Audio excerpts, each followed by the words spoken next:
I am Brian. I am Julius. This is the Ascendant Project. The mission of the Ascendant Project is to explore the political positions in individuals. A contributor writes a 750-word article and then gets interviewed. The purpose of the interview is to bring out other views and hopefully life experiences that sent the author down the path to the position expressed. Although some debate will undoubtedly occur, this is not intended to be a forum for debate, but rather a project to better explore the individual and the American experience as a whole. All opinions and views expressed, written or verbal, are solely the ownership of the one who expressed them. The Ascendant Project does not hold or endorse any views or opinions.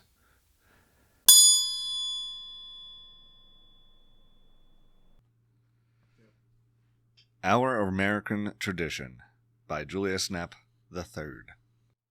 I still remember the first protest I saw. I was about 15 or 16 and had traveled to Long Island with my parents and siblings to visit my grandmother and other relatives. We went to Roosevelt Field Mall, memorable for the massive Zeppelin that hung above the food court, to get lunch and do some shopping. Almost immediately after walking through the door, we saw a small group of demonstrators holding signs and shouting. I don't recall exactly what they were shouting or even exactly what they were protesting, although I believe it was a protest against animal cruelty or the sale of fur. The police were there, attempting to remove them from the mall and quiet the protest. I still remember the young woman who was being tackled to the ground and arrested while continuing to shout. At first, I was scared. We had only just walked in and were immediately introduced to this small shouting crowd. And I still remember my father, a New York native, jokingly exclaim, "Welcome to New York." To be clear, I had already been to New York and Long Island many times by that point in my life, but had never seen such a public demonstration. And my quiet life in the central Maryland suburbs did little to prepare me for the experience. Almost immediately afterwards, however, as I was riding up the escalator and thinking about what I had just seen, I realized the importance of that moment. That kind of civic action, common throughout the United States, honestly, there's a protest or demonstration happening every few days in this country if you look for it, is not a global experience. It's somewhat unique to America that we can shout, get angry, demonstrate our displeasure at some public policy, and come together to address grievances. I'm sure to many outside the United States, it seems chaotic at best and destructive at worst. But the reality is that it binds us together in our common struggle and encourages us to have the hard discussions. During almost every period of civil unrest in my life, from the Iraq and Afghanistan war protests, the Occupy and Tea Party movements, and to the more recent Black Lives Matter protests, I have witnessed or been a part of some conversation with friends, co-workers, fellow parishioners about the subject of those protests. Rather than holding us back, it drives us forward. The developer in me would say, it's not a bug, it's a feature. That's why the more recent hands-off and no kings protests are so important. Not necessarily because of what they stand for, although those are worthy causes, but because they show that democracy is still alive, our republic is still strong, and that the discussion continues, like it or not. All Americans, those for and against those causes, those who showed up and those who didn't, should be proud of that fact. Regardless, we should not belittle the bravery of those protesters by hiding their faces or silencing their message. They know the risks and showed up and spoke out anyway, and it would diminish their impact by trying to hide that fact. If you stand for a cause, regardless of message or party affiliation, I support you, and I'm proud to call you a fellow American. I may not support your message, but I'm glad to have the opportunity to discuss. And at the risk of being controversial, if you just don't want to have the discussion, if your view is that you don't want people to bring that into your safe space, or that you don't want the issue forced down your throat, then you might be in the wrong place. Now, if you're still with me, let me provide some further guidance. Recent studies show that nonviolent campaigns, that is, peaceful protests or civil resistance, are twice as likely to succeed as violent ones. Erica Chenoweth and Maria J. Stefan studied 323 major resistance campaigns from 1900 to 2006 and found the rate to be 53% versus 26%. Nonviolence is key to gaining public sympathy, lowering the barriers to participation, and gaining media attention. Not every journalist is a war reporter. If you want the news to show up, make sure there is a safe environment for them to conduct interviews and record the story. Peace also requires planning and discipline, which also helps to sustain the movement. Most importantly, though, remaining nonviolent is critical to realizing the second finding from Chenoweth's and Steffen's research. That is, that expanding the campaign to include at least 3.5% of the population, what Chenoweth and Steffen have dubbed the 3.5% rule, guarantees its success. I am providing this guidance because current trends would suggest that we may need to continue the tradition demonstrated by the crowd at Roosevelt Mall, to peacefully and public protest the status quo. And it will require all of us, liberals and progressives, libertarians and conservatives, and all those outside and in between, to further our gains while not losing what we have. Regardless, be proud of your fellow Americans, even if they're being loud, rowdy, or obnoxious, and honor their participation. If nothing else, listen to some Sam Cooke and take heart. My more recent experience with protests is much more uplifting. Westminster, my hometown, is a strangely active community politically. Shortly after moving here, I witnessed a protest of Monsanto right in the center of town. Sometime after that, there was a pro-life rally. There have been several demonstrations by various religious groups and churches here. During COVID, many people protested masks and virtual learning. More recently, residents participated in both the hands-off and No Kings protests. In a way, Westminster is a flashpoint for civic participation and civil discussion. It's part of its charm, even if I sometimes must wait longer to get across Main Street, and I'm proud of my community. Every time.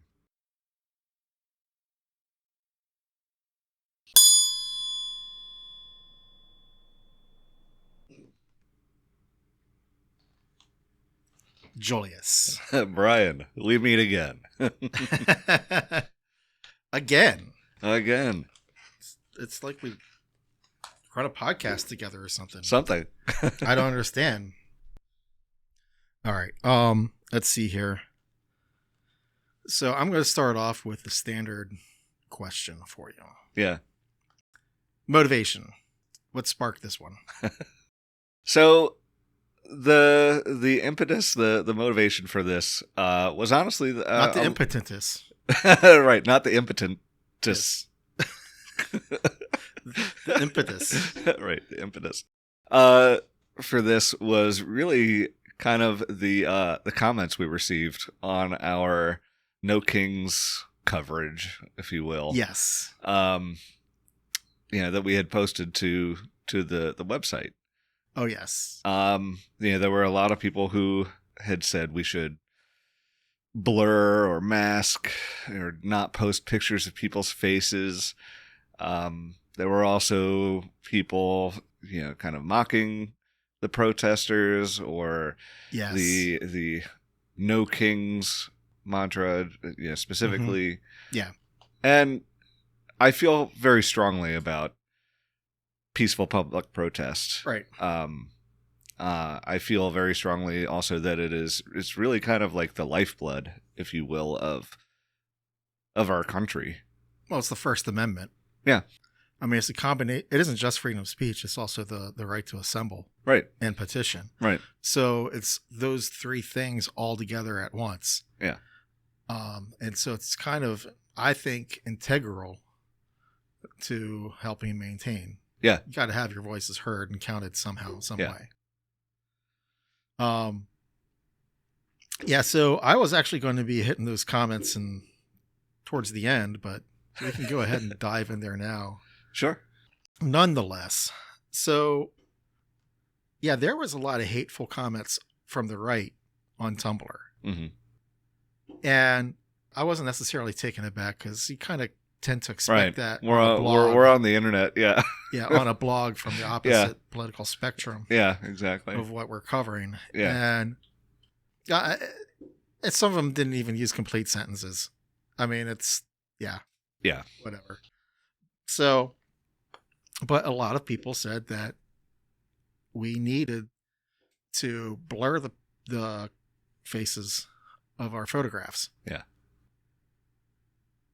And that brings up an interesting question. Yeah. It actually brings up a series of questions. Absolutely. Difference between a mob and a protest. Yeah. I'm going to start on that end and then work to us. Sure. So, what do you think the difference between a mob and a protest is? I think this will be like a really good point of discussion for us. For me, a mob is much less organized. I know you're going to say covering your face is the difference between a mob and a protest. Well, I mean, not all mobs cover their faces. Right. Sure. But yeah, I mean, there's a level of cowardice. Yes. Involved in covering your face, and I hate to put it so bluntly, but that is to me what it is. I've spoken many times about, bravery, being part of, what it means to be an American, being brave enough to speak up, being brave enough to show up. And this really kind of, peaceful public protest kind of embodies that for me. I think a lot of people would agree with that, honestly. Even those that don't necessarily agree with every protest, I think we have to all agree that it's really critical to our public discourse. Well, and for anybody on their other side, I mean, there's been plenty of protests, whether it be the Tea Party comes to mind, for instance. There was a Tea Party movement not that long ago, of conservative protests. Right. So both sides do it. But the loyalty to your party or your political beliefs versus loyalty to America makes you not respect other people, other Americans, other fellow citizens doing it. Yeah. Who think differently than you. Yeah. And my biggest concern for the country right now is Americans viewing Americans from a different political point of view as the enemy. Right. Yeah, and I think if ever there is we've talked to so many people who agree that this is a serious time of division, and who want to kind of bring people together and keep having the discussion civilly. Yeah. Having a civil discussion is just not always possible. No.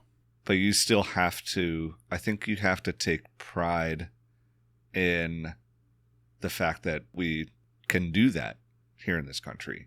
Mm-hmm. And I think you also have to honor the people who choose to do that. Yes. Regardless of what their message is, I think, and to be honest, I think peaceful public protest also really goes beyond demonstrators on the sidewalk. Correct. Or standing in the street or sit-ins at restaurants or whatever. It also is choosing not to get Bud Light because they had a trans woman, on the can. Yeah. It's, choosing not to shop at a certain place because you don't like the political positions of the CEO. Yeah. I think, honestly, all biscuits? Of us. Huh? You still get chicken biscuits? I do. I do too. Right. I mean, they are delicious. Yeah. And I don't, and I get the weight of that statement, but yeah, I think we all do that. I mean, and maybe this is cognitive dissonance. Maybe this is me looking to make excuses for myself. But this morning I got a chicken biscuit and a bacon, egg, and cheese biscuit from Chick-fil-A. Chicken biscuit and a bacon, egg, and cheese? I know. That's me. Look, you see my belly. You still beat me at tennis, asshole. Yes, I did. But like there's pictures of us on the No Kings protests article. Yeah. And my stomach's sticking out past my nose. Okay. I mean, that was kind of a waste. Is that the metric? I think I've heard it that is for other me places. at this point. Yeah. Yeah. I mean, it wasn't a metric until I saw it. Right. And then I'm like, oh gosh, I really do need to lose weight in a major way. I mean, it's fair enough. Yeah. Have you seen me? Yeah, you look a lot better than me. I don't know about that, man. But anyway, so I digress. Yeah. But I don't know how much of my meal, which cost like $12, maybe $11, because I got an orange juice as well. So $11. How much of that meal went to the CEO's pay? Mm-hmm. Did I donate 2 pennies to some anti-gay stuff? I mean, I don't know how much of a difference me staying home. I mean, I get Chick-fil-A maybe once every 2 months. Oh, wow. So, yeah. Because of that, or just because you just don't have? Just because I try to stay away from it because it's so good. Gotcha. Okay. Because it's so good. I mean, Yes. It's like I could so easily do 12 nuggets and a milkshake. Right. and the fries and all that. Yeah. Yeah. But yeah, I mean, I think that to me, some people might disagree. I think a lot of times when people think of but the ones who think that nuggets cooked in peanut oil are not good, they're crazy. Right. I just want to clarify that. Right. So.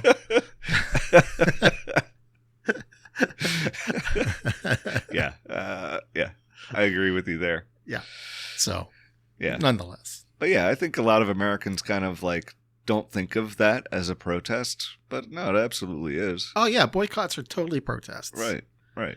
They're protesting with their pocketbook, their integrity of your life, because you're living your life according to your political beliefs. Yeah. And so you're not rewarding somebody. So on general principle, I'm wrong. But man, my stomach says otherwise. Right. My scale says otherwise too. Right. Yeah, my bathroom scale. So, let's see here. So for me, I mean, getting back to the original question about, protest versus mob versus protest. Yep. I think protests are meant to be constructive. Mobs are meant to be destructive. Yeah. Okay. I like that. I like that dichotomy. Yeah. Yeah. A good protest is peaceful. Yeah. When the protest turns to violence, I'd say that's probably a good sign of a mob. Yeah. I agree. That's a good stance. Yeah. And 100%, you go to a protest to be stood up for and counted. Uh-huh. Right. I think you join a mob to do damage and not be counted. Right. Not be held responsible. Right. It's and they're usually wearing masks. Political courage, especially in this time, where in the digital age, it takes a lot to show up for a protest. Yes.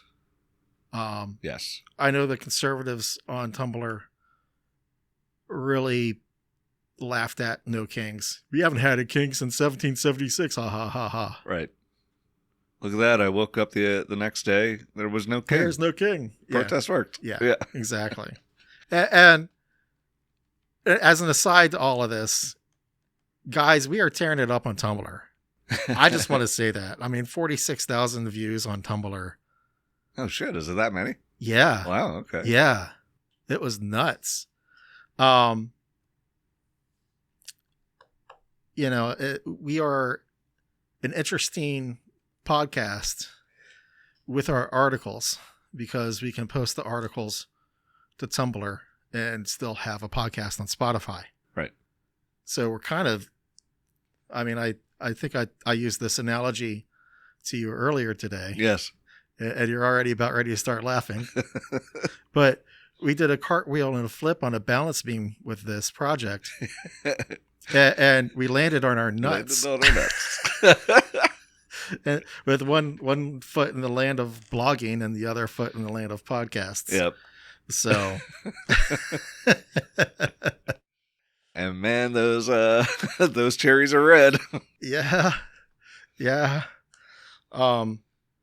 But nonetheless, so there's an act of political courage that occurs with a protest.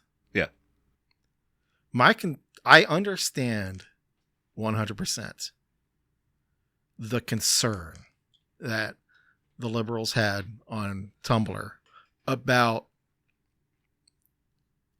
these photographs being used to persecute them in the future. Whether it be to get killed, whether it be to get jailed should, what we fear happen. What the people of No King's fear will happen. In the coming years.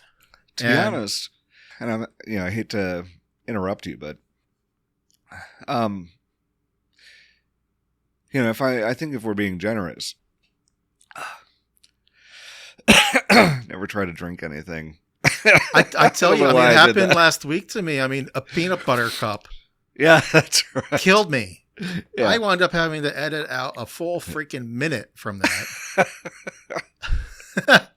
And then I go and do it. Yeah.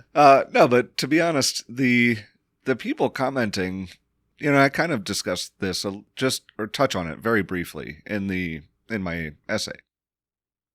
That the people saying we should blur their faces or do something to protect their identities, we really don't know that they're liberals, right? True. I think, and I discuss in the... But it's going to be GBA. What does that mean? Guilty by association. Oh, sure. I talk in my essay how the people that show up also give voice to the people that don't. Yeah. Because there are a lot of people who stay home, who are too afraid of repercussions, too just fearful of what might happen. Yeah. I mean, and this happened also in the first Trump administration. There was a woman riding her bike who flipped off the president who was in a limo. Yes. Right. Flipped off the motorcade. She lost her job because of that photo. Right. Now she was immediately rehired by somebody on the other side of the political aisle. Well, but nonetheless, I mean, she suffered repercussions for her own little personal protest in a moment. That was purely free speech. Right. Her employer decided to exercise his right of free speech. Right. And terminate her employment. Yeah. I kind of would view that a little bit differently because I feel like when you're a single person and flipping somebody off, that's a little bit more, that's not quite so public. It's more of a private communication. Maybe, but it was on a public street. Yeah. To a public official. Sure. Yeah. Yeah. So. But I mean, like, I guess, like the people on Tumblr, they may very well be conservatives or Republicans who are fearful of what their, other people in their other party Americans. might do. Yeah. Yeah. I do recall after we got back and we split that day, I did hear from people who were like, I wasn't going to go out and protest. I don't agree with the message, but I support anybody who chooses to participate that way. Yeah. But I think there is also an understanding that it could be risky. Yeah. And to be honest, before we get too far, I know we've kind of talked about this a little bit already, but if you are in any of those photos and you contact us directly and say, this was me, I would prefer not to be shown, then, we can probably do something about that. Yeah, we can definitely do something about it. Take down the photo from Right. the blog post. Right. Or I guess I could learn Photoshop. Or maybe Just blur MS people out. Paint and just put a black square. I'm sure that's all it would take, really. A black Yeah. square. Make Yeah. it look like you have a breast for a head or something. I don't know. Right. Yeah, I mean, we can definitely do something if you're concerned about your identity being online Right. like that. But just a general concern, that's not, these people that showed up don't, like, they wanted to be seen. They're Yeah. there in a public space, to stand, be heard, be counted. Yeah. Mm-hmm. And I want to honor that. I want to give them that opportunity. Yes, Yeah. I agree with that. My biggest concern is, since we've talked about the political courage it takes to show up for these things and be part of it, by blurring their faces, am I taking away their political courage? Right. Right. I need to honor them for showing up and being counted and having their voice heard. Right. Being a face in the crowd, being part of the crowd. Right. To show that, there's a good chunk of America who feels these feelings and thinks these thoughts. Right. And take a stand on what they believe to be a moral stand. Right. If I blur their face, I feel I'm dishonoring that. Right. And that's exactly what I mean. That's exactly what I meant by that in my article. I don't know if I made it quite so clear, but you've said it perfectly. Yeah. Yeah. And so there is a dichotomy here between potentially safety and principle. And it isn't necessarily even my principle. Right. But the principle of the protester. Right. So, yeah, I really do not know how to attack this. And Julius and I are definitely open for feedback. Yeah, absolutely. So this whole section here is an open invitation to anybody who's listening on Spotify, on Apple, to come to our website, at theascendantproject.com. Shoot me an email. Yep.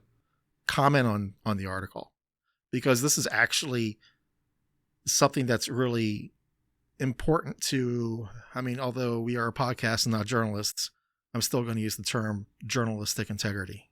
Yeah. And we need to know what's up. I feel like we need to interview some people like off air. Like, we need to interview a seasoned reporter. Yeah. For ethics. Yeah. We need to interview organizers of these protests Mm-hmm. on what they would want. How would they want us to cover them? Not for propaganda reasons, but would they want us to blur the faces of the people who show up for safety reasons? Right. We need more information. Yeah. We are fumbling through this, and I think we are raising our hands and asking the teacher for help at this point. And I totally agree that we should do that. I will say, I saw many other, a lot of other coverage of the No Kings protests, like specifically, YouTubers who, they're just like out interviewing people on the street. They're not necessarily getting, the people in the background. They're not asking every single one of them. Yeah. How can you? How can you? Exactly. But I know there's one shot of this one woman holding up a flag. And so her face is very prominently shown. There's another older white woman whose face is very prominently shown in the photograph. And once again, if you're going to bring a sign to the protest, there is a good chance your face is going to be photographed. Right. I mean, there's some awareness that has to happen with these things. Yeah. And if you remember our conversation at Cafe Nola, we mentioned how normally when you go to a protest, you're trying to blend in. Yeah. But you and I were wearing our Ascendant Project T-shirts. Right. Freshly minted. So, yeah. Nonetheless, and you better believe that if the Tea Party ever starts up again, or if there's a pro-MAGA protest in Westminster or Frederick, we'll go and have a few conversations. Right. 100%. But we'll see if they'll be interested enough to talk. I hope so. I hope they will be too. Yeah. Because why else are they out there? Right. And I mean, if they don't want to talk, then they're out there to intimidate. Right. I'd like to think they're out there to talk. Yeah, I agree. I do say, regardless of whether we talk to any of them, I mentioned in the essay how literally every single protest that's made it onto the national news, I've had or overheard some conversation around the workplace or, with family members, with friends, where it comes up, like this is how we kind of force the discussion. Because this is how we change the agenda in DC. Right. I know there are a lot of people who just kind of want to, I don't want to necessarily say put your head in the sand, but like who just kind of want to ignore it, not talk about it, and move on. Mm-hmm. And we can't do that. Yeah. Like, these are all people with, at least to them, they feel legitimate grievances. And I think we should have the discussion, even if it's hard. It should also be noted that House of Representatives gets their elections every 2 years. Right. So what happens between those 2 years? Yeah. We have to talk about the issues publicly that will drive the next election and help determine who should lead the country. And that only happens through dialogue, public dialogue. Right. If you don't want protests, go to Iran. Right. It's learn to love your fellow American who has a different point of view than you. I do not want authoritarianism from the left. No. And I sure as hell don't want authoritarianism from the right. Right. So that means we got to learn to accept each other when we're having when somebody has a different point of view and wants to express it en masse. Right. So, it's interesting how many of our essays are actually dealing with protests, Yeah.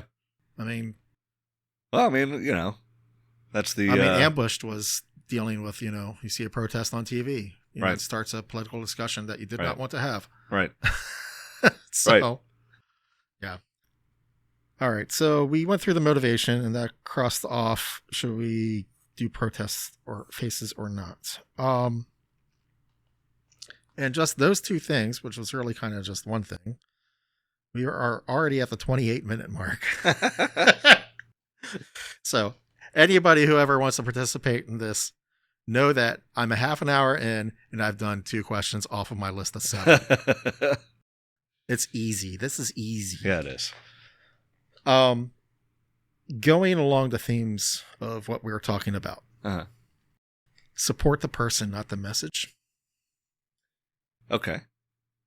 That's kind of what I took away there from. The whole... Yeah. Yeah. I think that's the thrust of the whole essay. Support the person, not the message. Yeah. If there ever was a symbol of, maybe not a symbol of unity, but it kind of is. Like, this is a thing that should, we should all celebrate. That we all get to do this.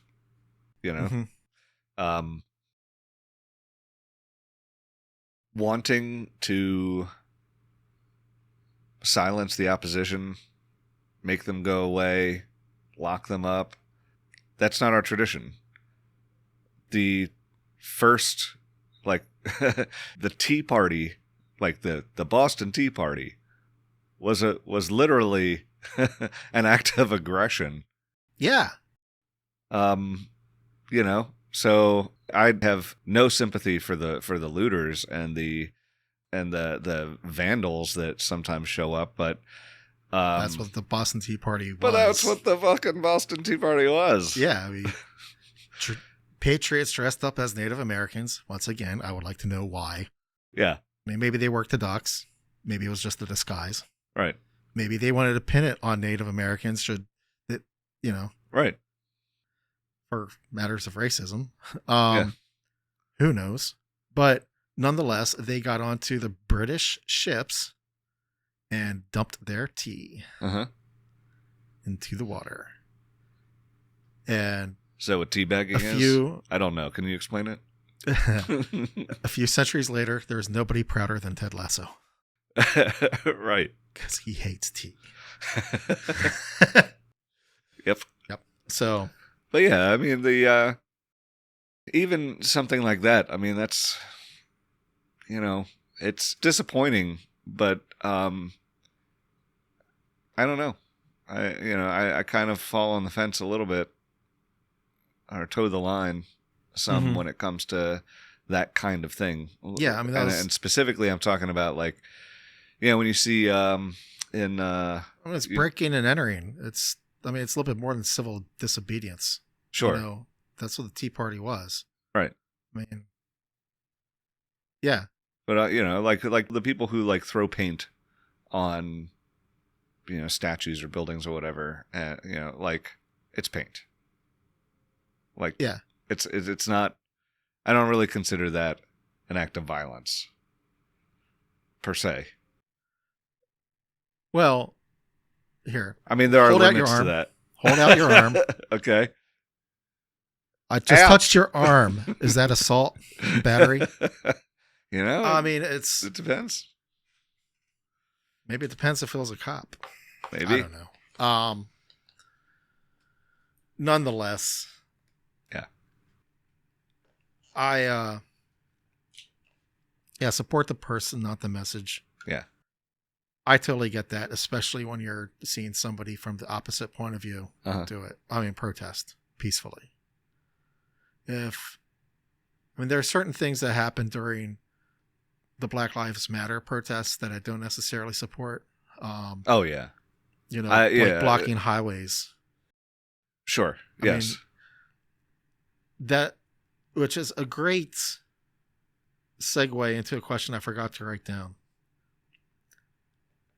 Winning over versus pissing people off.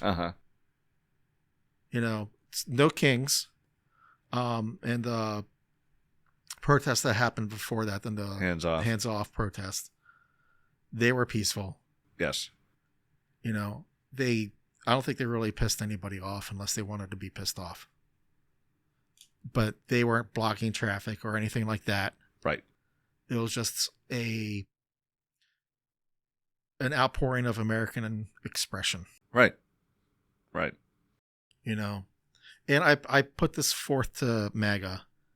Can you make America great again without loving your fellow Americans? Mm-hmm. I mean, really, when it comes down to it. Right. Because if you don't love your fellow Americans, you're not going to be making America great. You're just going to be spreading more division. I mean, I would kind of rephrase it a little bit, right? And I'll only to say, I'm sure if you said that, like they would say, well, of course I love all Americans, right? They might, maybe, well, yeah, of course they love all Americans. They might even throw it back to you to say, well, do you love all Americans, even if they disagree? Yeah. But I think once you engage in that, like, well, what about, or trying to say, all Americans, but the people that do this aren't real Americans. That's why I stopped going to church. I was tired of wondering if I'm a real Christian. Right. Am I Christian enough? Right. Am I MAGA enough? Right. If you're playing the Am I MAGA enough game, get the crap out. It's, the grass is greener over here. Yeah. We have we have friends. I don't know. We have toys. I don't know. We have something. We have peace flowers. I'll put it that way. Something like that. We have hippies and peace flowers. Yeah. Yeah. I mean, yeah, I think you have to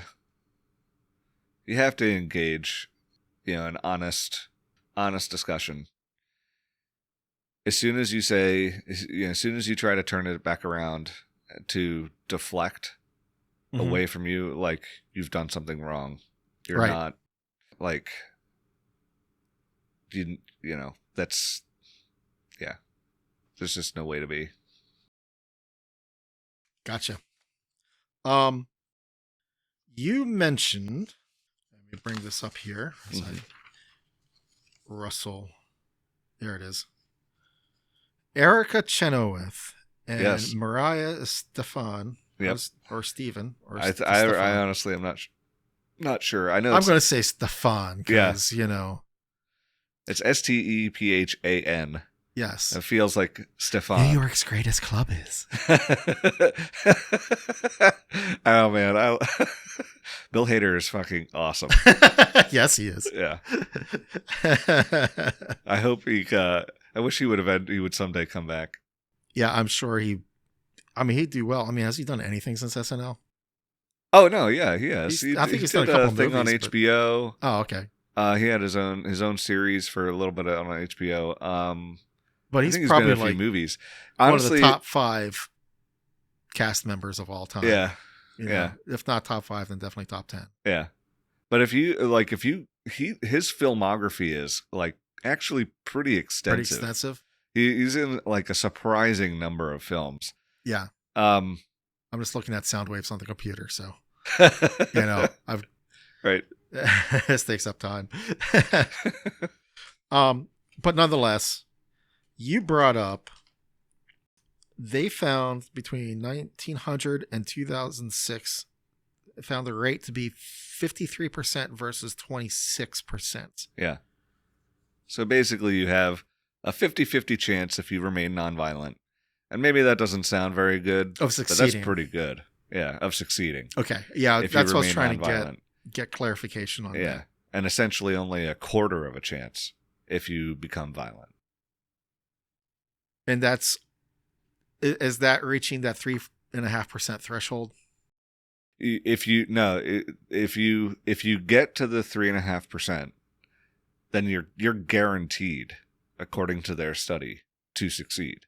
Okay. At 3.5%. But to get to 3.5%, you have to be nonviolent. Like being nonviolent is almost a prerequisite, because if you're nonviolent, the people who stay home because they're too afraid of what might happen start to come out. Yeah. If you become violent, then it's much more easy for the opposition to say it's a mob. Yeah. Being nonviolent is kind of a prerequisite. And even without getting to the 3.5%, if you remain nonviolent, then you have a 50% chance of succeeding. Interesting. But getting to 3.5% guarantees success. I'm looking something up. Yep. And this is a relatively recent study, too. It was 2024 it was published. Okay, so let's see if I can find this. I think this might have been an urban legend. Yeah. But didn't the Arab Spring start with protests? Yes. In fact, I the think Arab it started Spring off with one guy setting himself on fire.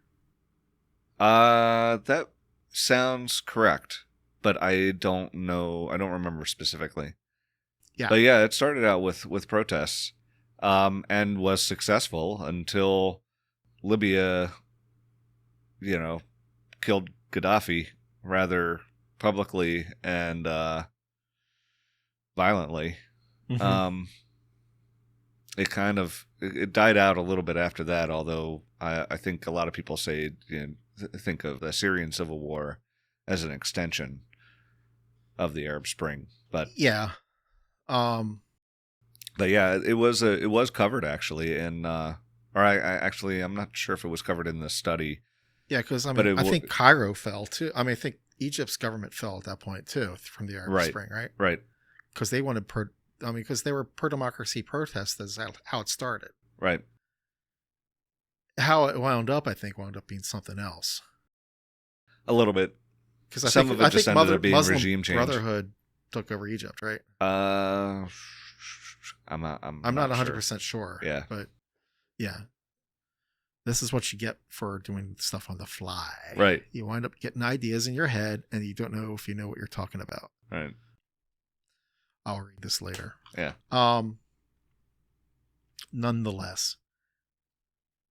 So 3.5% is what is needed for it to succeed. To guarantee success. So one of the flags on January 6th is the American flag with a number 3 in place of the stars.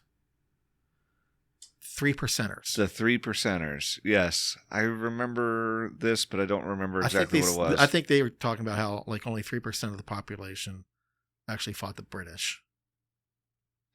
Okay. But I'm not, and that's where I think that flag comes from. Yeah. But now you got me curious. Yeah, go ahead, Brian. You fill the air. Tons of okay. La la la la la.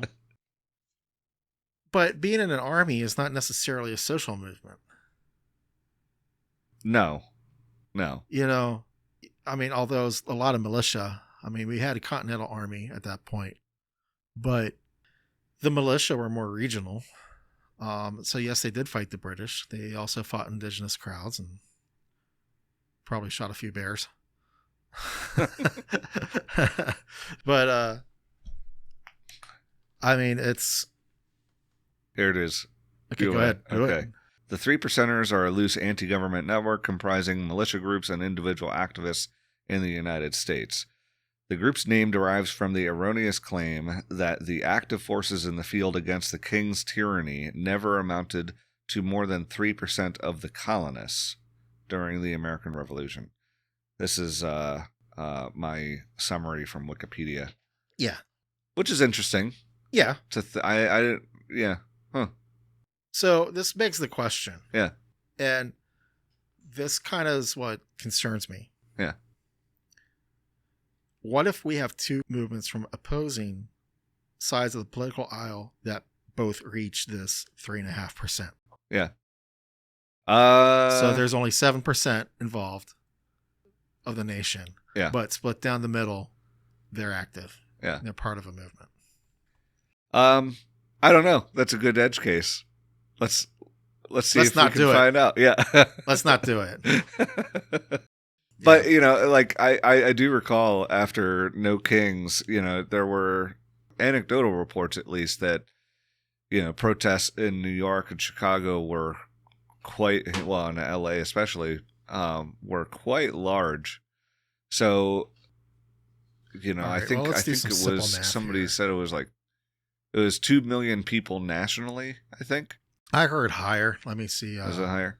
Size of No Kings protests. Somewhere between 4 and 6 million, according to the AI overview. So okay. Who knows how? So in a nation of 330 some million people, somewhere we're around there, 1% or 2. Yeah. Well, no, 300 million, so that'll be 3 million. Right. So yeah, 1% or 2. Yeah. All right. So there's still a way to go on the left there. Yeah. That's fine. All right. So the next question I had, I guess I kind of talked about this a little bit. Does protest cause people to dig in, or do they cause it to win over? I think it's a little bit of both.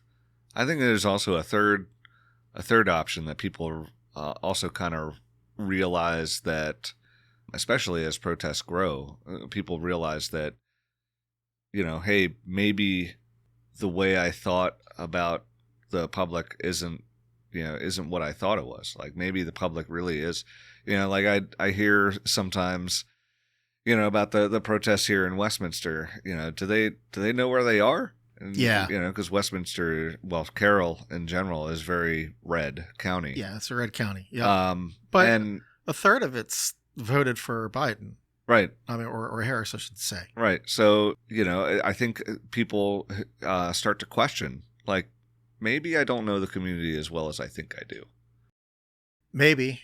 That's a kind of optimistic way, because I was there for that question. But I'm a pretty. I mean, if you look back on our interviews, I think you'll see it. You're an optimistic skeptic. I'm generally very optimistic. Right. Yes. A generous skeptic, I think, is something like that. Yeah, but the question was, don't they know where they live, like where they are? Yeah. There's a premise in that question that the minority is not allowed to have a voice. They should not have their free speech. They should not be allowed to protest because, I'm sorry, this county seats, this county only went a third that way and 2/3 think like me, so you all need to shut up. Right. Grow up. Yeah. Grow up. I mean, you're too afraid to have the discussion. I mean, it's a position of insecurity in the end. Yeah. Yeah. Yeah, so. I agree. But setting aside the one person we may be thinking about, I do think, I think there are 3 possibilities there that, some people dig in. Yeah. Some people join up. Yeah. And some people think twice. I mean, I think it's important for a protest movement to be welcoming. Yeah. Yeah. You cannot have a good protest movement that is really exclusionary because you're trying to win the country. Right. So if you're going to try to exclude people from your movement, right, you're not going to win people over. Or the people you win over, well, they're not the type of people I want around. Yeah. Because, you're trying to make a difference. You're trying to bring people to your cause. Yeah. If you're protesting to intimidate, that's more of a mob action. That's not really a protest, in my opinion. Right. You got to be able to bring in and convince people to come to your side. Yeah. Well, Brian, why don't we just pay them off? There's all these paid protesters. Oh, yeah. Yeah. I find that to be like the most bizarre thing to think. Like, first of all, do you know anybody who's ever been offered money to go to a protest? I don't know a single person. No. I'm not going to say that it doesn't happen, but quite honestly, I think the people that do get paid are probably organizers who are maybe getting paid for their time a little bit. Or they gotta buy water to make sure people don't overheat. The name is slipping me. It's been told to me so many times. George Soros. Yeah, or George whatever. Soros. Yeah. Let me look him up and see where he lives, just so everybody knows. I mean, because I don't think he even lives in the United States anymore. Oh, well. I mean, this is how crazy that conspiracy theory is. Yeah. Where? Yeah, and it also totally ignores the Koch brothers who. Oh, 100%. Okay, but also. Oh, okay. Never mind. I stand corrected. He lives in Manhattan. Yeah. Yeah. He's 94 years old. Ugh. This can't be right. This can't be right. What's that? The AI overview says George Soros lives in Manhattan, New York City. He has been dating Huma Abedin since at least May 2024. Okay. He's 94. I think this AI overview is looking at a wrong George Soros. Maybe, but I mean, it wouldn't be the first time a younger woman, tried to get with an older, wealthier man. Yeah. Who knows? Who knows? Whatever. But The Koch brothers did fund like all the permitting and did a lot of funding of the organizing of the Tea Party movement. Uh-huh. Did they pay protesters? I don't think so. Right. Now I could spread that conspiracy theory if Sure. I want to be that way, sure. But there are a lot of regular Americans who are part of the Tea Party movement. Right, exactly. I should be able to respect them enough to say you guys weren't paid. Right. I think it's more of a respect issue. Either that or they just can't comprehend people having a different point of view. How could these people be Americans? They're liberals. Right. They could never really think this way unless they were paid because, apparently Right. conservatives like money that much to where, well, maybe you have a price. I don't know. Right. I don't know. But it's just, and keep in mind, guys, Julius is probably going to have a conversation with me again after this episode. He's held me accountable before for making overgeneralizations. Yeah. And I know I'm making a lot of bad generalizations here. So I just want to say I'm aware of it. I'm trying to work on it, and I suck at changing. But I try. You're but human. I still suck. Nonetheless, I feel that you really got to respect protesters and understand that they do come out for their causes and they aren't paid. Right. And if you think that protesters are paid, you got to change that point of view, and that would be your first step in beginning to respect them. Mm-hmm. So, and that's true on either side of the aisle. So, nonetheless. All right. So that was dig in. That was 3.5. That was 53. Support person, not message. Your motivation. What's the most important thing that you want people to take away from your essay? I think the most important thing is, I'll give two things. Okay. First and foremost, if you are going to protest, if you are going to organize a protest, if there's an issue you're passionate about and you want to get the message out to the public, I really do think Chenoweth's and Stefan's publication last year should really be taken as almost like, maybe not an instruction manual per se, but like guidelines. Stay peaceful, stay public, protest, like each of those three things. I do think it will take all of us, because I do look at some of the recent policies and executive orders and things like that as eroding the democracy and the republic that we've built for almost 250 years now. And I think it will take all of us to make sure that we course correct, and it will take all of us to make sure that we don't lose sight of our traditions and what we had.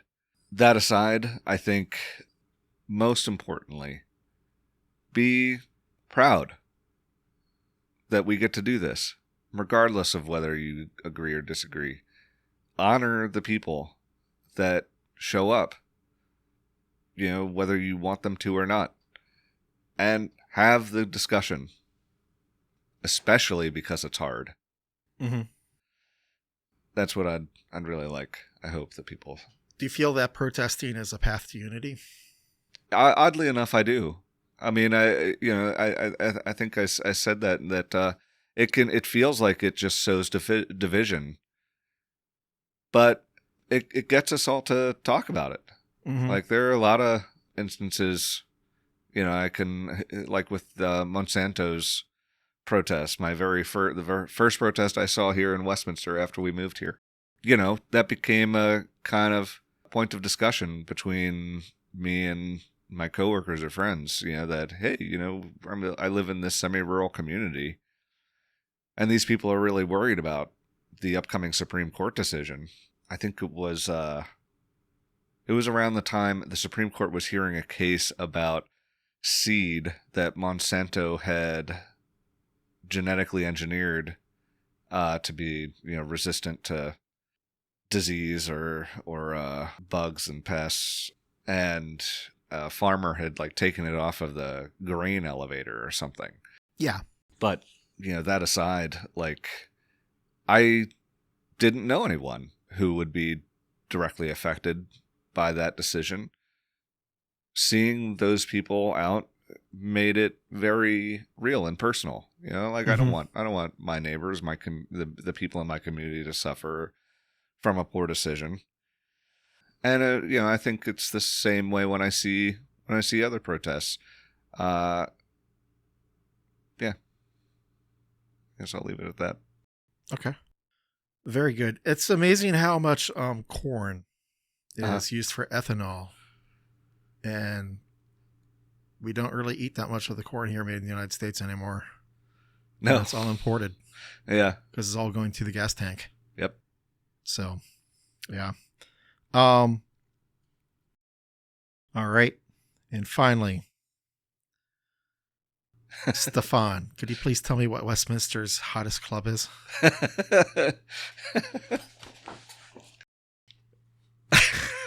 I don't even know. I don't know where to go with this. I'm trying to think.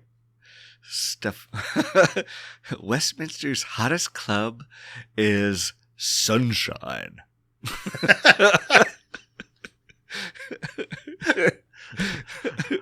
I don't know. I Bill Hader, please give me a line here.